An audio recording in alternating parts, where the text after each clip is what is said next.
Another video na naman tayo mga boss, at sa video na to ay ipapakita ko sa inyo yung version ng habal-habal dito sa amin. Kung mahilig kang mag-modify ng motor ay siguradong alam mo yung plus 2 or plus 3 sa swing arms. Dito sa motor na to ay halos plus 1 feet yung idinagdag nila, plus may 6 na shock sa likuran. Ito nga yung ginagamit pampasada ng mga tao rito. 2013 nung una akong nakasakay sa ganitong habal-habal.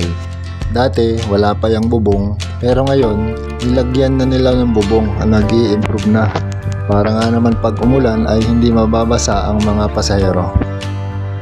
For today's video nga ay susubukan natin kung hanggang saan ang lakas ng ganitong klaseng motor. Bali bibili nga pala tayo ng 10 sako ng simento. Titingnan natin kung kakayanin niya. Ang 10 sako na yun ay katumbas ng 400 kilos. Medyo naubusan kasi tayo ng materyales dito sa ating pinapagawang bahay. At naisipan nga namin na isakay na lamang sa habal-habal dahil matatagalan kung mag-aantay pa kami ng deliveries. Alas 8 nga ng umaga ay bumaba na kami para maghanap ng bukas na hardware. At ang driver nga pala natin dito o ang piloto natin ay si Busing Imat. Sa totoo lang, medyo kinakabahan tayo dito dahil sobrang tigas ng shock niya sa likod.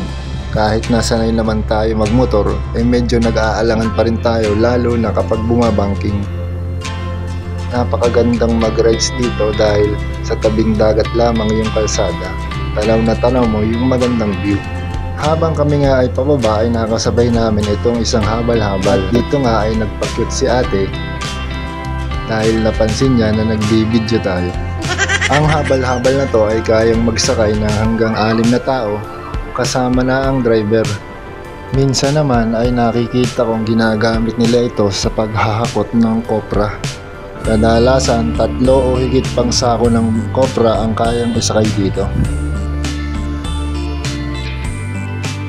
At ito na nga at sinasakay na yung 10 sako ng semento.